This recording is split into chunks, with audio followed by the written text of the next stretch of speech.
G'day everyone, in this video I'm heading down to my home-built bushcraft hut down at the back property and I want to get a fire going and get warm and dry because it's pouring down with rain at the moment. I'm going to have a bush cook up and I'm also going to talk about traditional gear, and I have a special announcement to make, so stay tuned for that.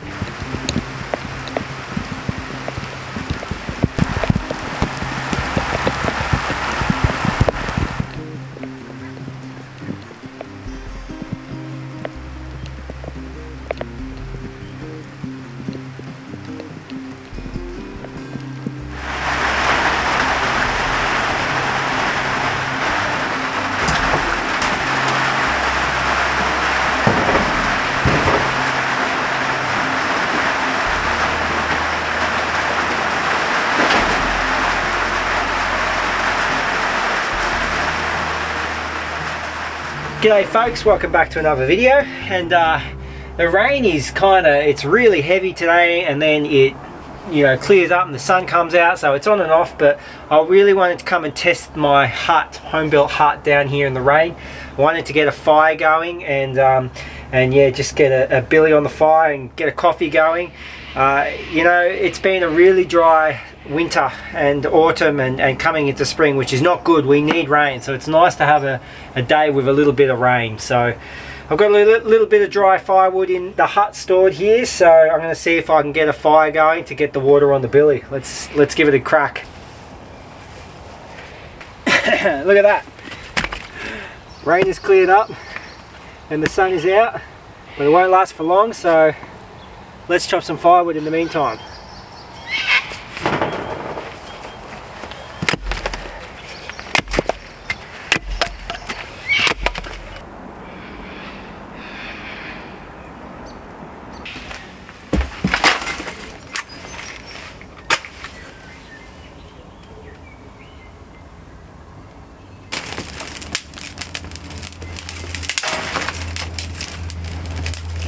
Nothing like a bit of dry firewood to get things going, that's for sure.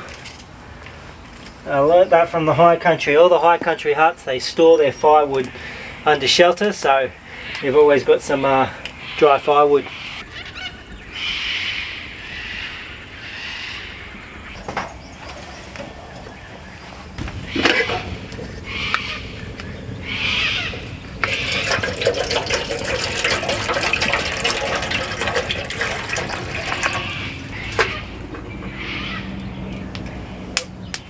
Well, while that billy is boiling, I've got a special announcement.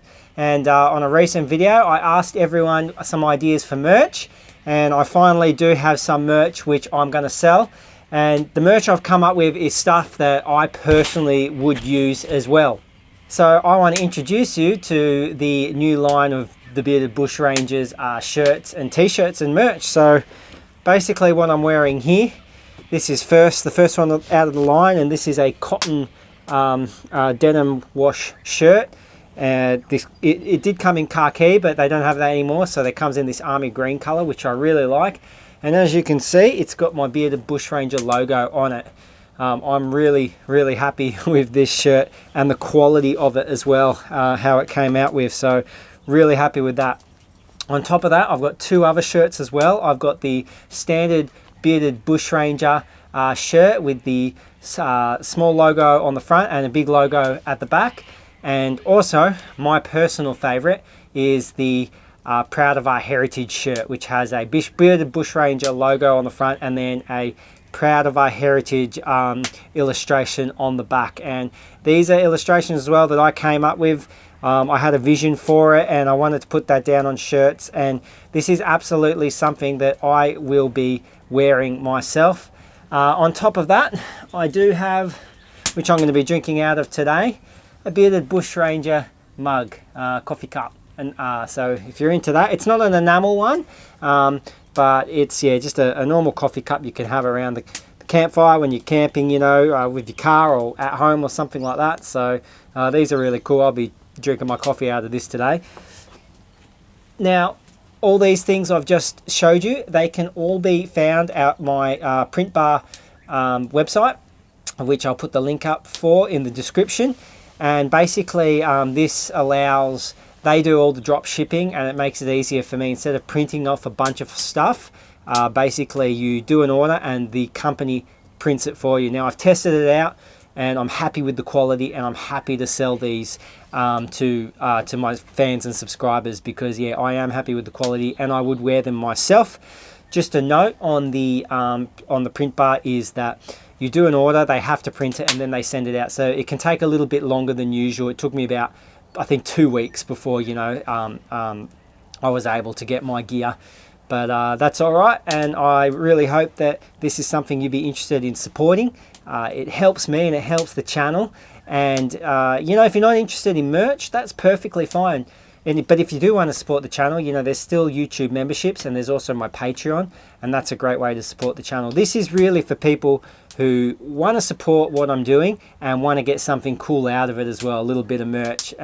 For those of you who are not interested in it, don't worry about it, that's all good. But I did think I would show this to you for now. Now I also have something else.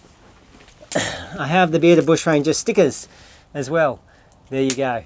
Now I think these Bearded Bushranger stickers are going to go for about $5 a pop. They're a bit bigger. I'm going to probably do another batch which is smaller. Now all the shirts and stuff like that, they're on the Print Bar website. These I'm going to have to do myself. I don't have a Shopify account up right now, but I do aim to do that in the future. So for now, you can email me. I'll put down my email in the link below to get these stickers, and it'll probably have to be done through PayPal, and I'll send them out to you. And to my Patreon members and YouTube members, I want to give you one of these for free. So get in contact with me that way, and I want to send one of these out to you for free for supporting the channel. So yeah, I got this on my car. I really like them. Now, the aim of this merch, this is just merch to get me started. The aim, especially for next year, is to look at some of this more custom made stuff that you guys have been suggesting to me. Things like, you know, little tins, or even water bags, canvas water bags, more bushcrafty stuff. This is just to get my foot in the door, and just a few select items that I myself were interested in wearing. And I actually really do like this shirt. Otherwise, I reckon it's time to get that get a coffee going. What do you say?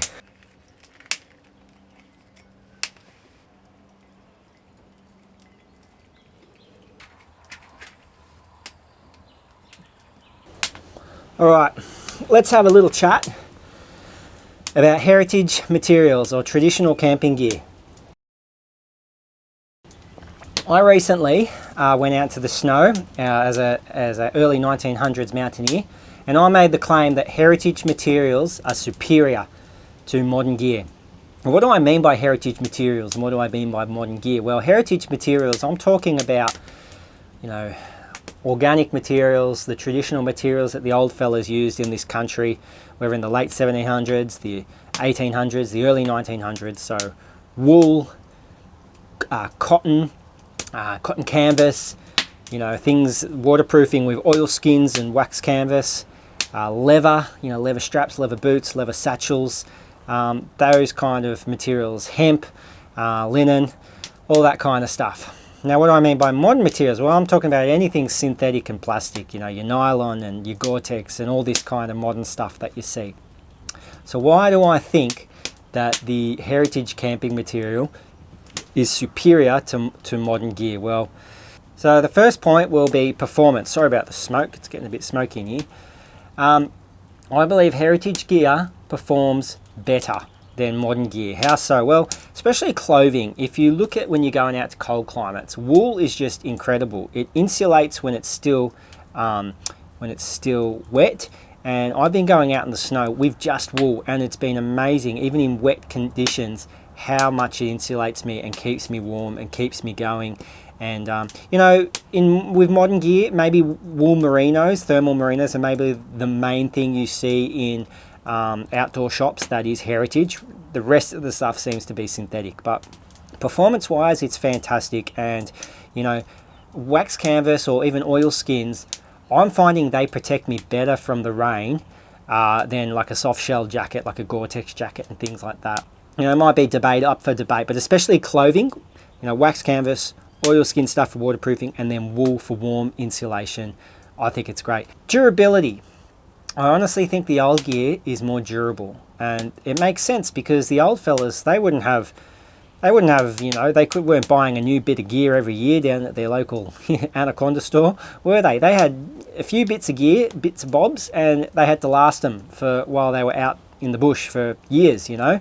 I think durability, this stuff is great, and it can get handed down to your children, really, like wool. I've got a couple of wool jumpers from my grandfather, you know, oilskin jackets, things like that. What about old canvas swags and canvas tents that your old man or your grandpa had for years in the garage, and it's still fine, you can still use it. This stuff is durable, it lasts, and it doesn't matter so much if it gets a tear in it, you just patch it up. So what about health? Well, health for the environment, health for yourself. Now, there's an argument to be made that the production of things like cotton is just as damaging to the environment as synthetics. Maybe that's true. I don't really know the ins and outs of that. But I do know that if things are more durable, you're not going to have to buy as much of it. There's not going to be as much waste. There's not going to be as much landfill. And I think the dangers of the plastic in landfill as well, and the toxins that they release, or leach into the ground or whatever. I do think that heritage organic materials are going to be much more healthy for the environment, and I reckon it's healthier for yourself as well. I mean, sweating in plastic and having that leach into your skin, I don't really know how healthy that is for you. I think I'd rather wrap myself up in heritage gear, to be honest. Now, what about connection? I honestly believe that you have more of a connection when you're wearing this heritage material. Now, I don't want to get too airy-fairy, hippy-dippy on you, but honestly, the times I've been out there in the bush and I'm coated in heritage material, it's like there is a connection there. It's like you're wearing organic stuff, you're wearing natural stuff, fibers, while you're out in nature, you're sleeping in natural fiber stuff. I feel a stronger connection that you can get than being wrapped up in plastic. I don't want to discount, you know, people out there who are doing amazing journeys and they're using modern gear, that they don't have a connection. Absolutely they do. You know, some of my favorite YouTubers out there, they all use modern gear. But I would encourage you to try and see what it's like connecting to your environment when you're wearing all natural fibers. It's actually a very special feeling. But there's also a connection to the past, and I think that is incredibly important. You know, there's that whole phrase, reject modernity, embrace tradition. It's a bit of a tongue-in-cheek thing, but I do think that there's truth to that. I think there's wisdom in the tradition, and there's wisdom in the ages of old. And I think that the connection that we can have with our ancestors and, you know, our cultures from all around the world when we wear heritage material is a very special thing. Bit of rain on the way, that's for sure. Right, so what are the downsides? Because I want to be honest, there are some downsides to the traditional gear, and let me tell you about some of them and how you can combat them. So the biggest one is weight. Let's be honest, people don't like heritage gear because it weighs too much to them. They like lightweight, ultralight, all that kind of stuff, and that's why they've gone the synthetic plastic route. Heritage gear, it is heavy, let's be honest. Wool is heavier, canvas tents and swags are heavier, oilskin jackets are heavier, all this leather satchels are heavier. It's all heavier, let's be honest. But I think the way you combat the weight of it is, I don't think ultralight is always about having the lightest gear, but about learning how to go without. So if you can go without certain things, you can reduce your weight a lot. And you know, I'm still carrying, you know, 10 kilos on some of these trips, only 10 kilos with food and water and stuff like that, and I'm using all heritage gear.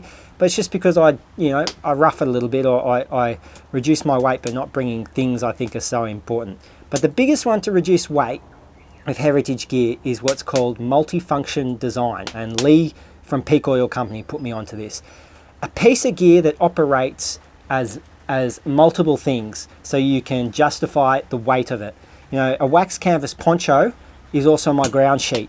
If you see, Lee's coming out with a chair frame pack, so it's a frame pack, but it's a chair, and I also used it as a bit of a bed out in the snow as well. It's three items in one there.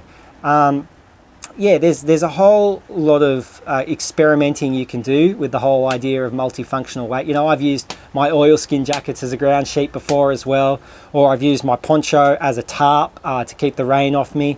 Yeah, so I do think there are multiple ways you can combat that. You know, I've got a sheepskin bedroll, which is my mattress, but then I can also wear it as a poncho and keep me warm. So multifunction design is the way you get around the weight of heritage gear. And also, look, if you want to do really big missions, long distance, super fast, I understand why you go the lightweight route. Sorry, the modern route, ultralight gear, plastic gear. I understand that. But, you know, maybe we can adjust our thinking sometimes. And if we're not doing a huge walk, or we're not walking a long distance into somewhere, maybe we don't need to carry the most modern ultralight plastic gear. So what's another downside? Downside is price. Let's be honest.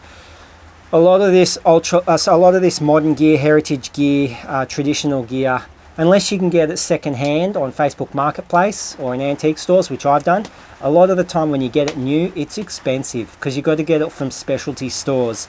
It's not something that you buy in chain stores. So a lot of people don't get it because they can't justify spending, you know, $600 on an anorak or $400 on a wool jacket, or you know, I understand that, I really do. And especially in this day and age, this economy, it's hard to justify that kind of money.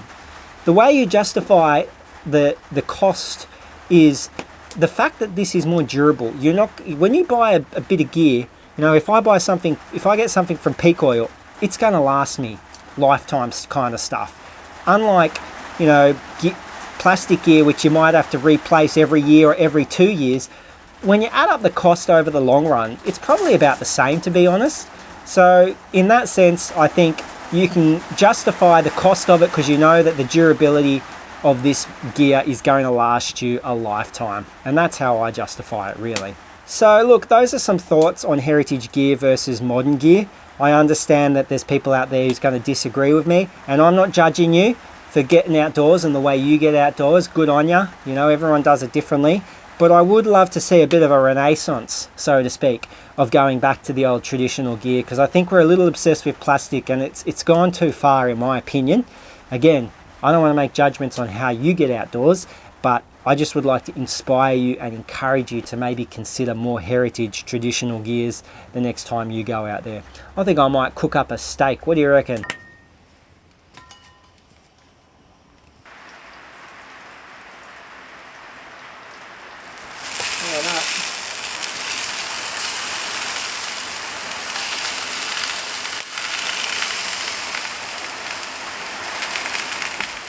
So these are sambar steaks from a sambar that was shot at this property.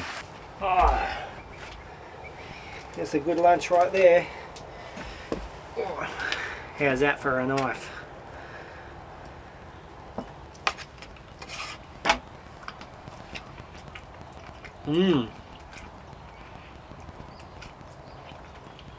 That's cooked right. Nice red steak.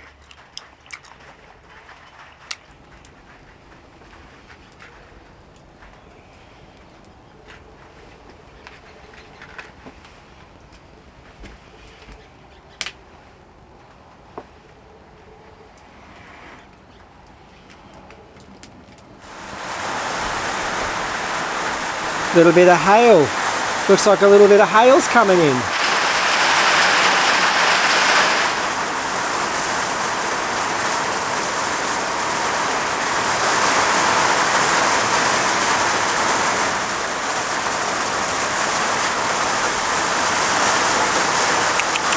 Come on, buddy.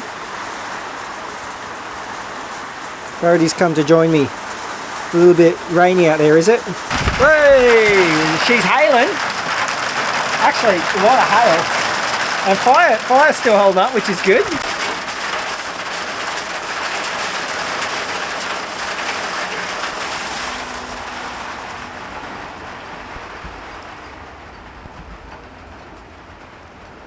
All right, well, it's fantastic to get this rain at the moment. It's really, really beautiful, and the fire's cranking. I've got a full belly and I'm feeling great. Anyway, I've got a few more things I'd like to talk about. I've been pumping out videos this year. I think every fortnight I've been getting a video out, which is tiring work, to be honest, quite tiring. And I probably won't be able to get a video out every fortnight for the rest of the year, but I do have a plan for 2 big videos two big missions, survival style missions this year. One at the end of the year, I'm going to do a coastal survival challenge as a convict, as one, you know, these late 1700s convicts. I'm looking forward to that. But very soon I'm going away to the outback. I'm going interstate for this one, not in Victoria, right into the heart of the outback. And I've been inspired by the stories of the early explorers like Sturt, Edward, John Eyre, the Giles, who went out into these areas, and the hardships that they faced, really studying the history of it.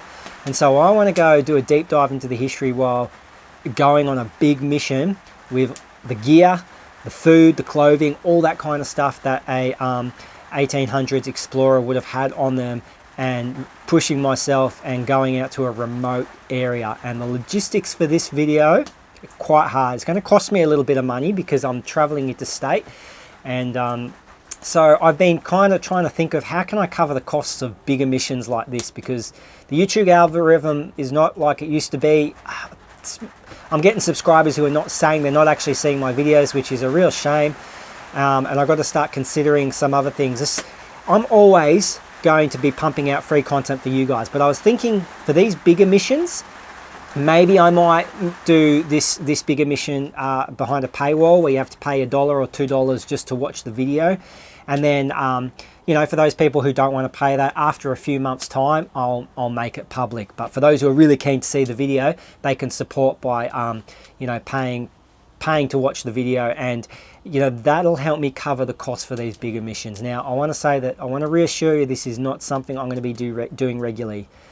You know, at the most once every year, probably every 2 years, something like that, because I want to pump out free content for you guys. But for these ones that are just a little bit bigger and a little bit harder and very expensive for me to do, something like a paywall where you can pay to watch these bigger missions, and that would really help me to cover the cost. So would you guys be interested in doing that? Would you guys do that, or would you probably just wait a bit until it's out you know, a few months until it's out publicly? Let me know. Anyway, at the end of the year, December, January, I'm going to have a couple of months off from making films, spend time with the family, and also just hang around here at home, because as part of the CFA, we're being told it's going to be a bad fire season. I want to be around ready to help out in case anything kicks off with bushfires, and just help the community here. So that's my plan over the summer.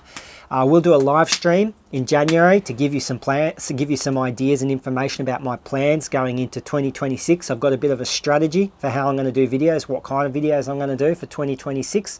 So you can look forward to that, and then I'll be straight into it in February for the rest of the year. So yeah, got some ideas ahead of me.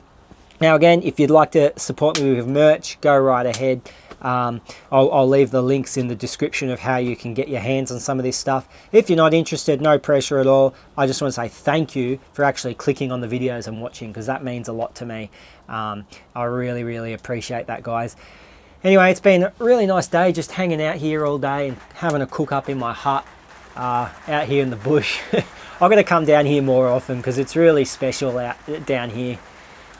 Anyway, thank you guys for watching this video. I hope you've enjoyed it. A little bit of a shorter one. Otherwise, all the best. Drop a comment and a like below.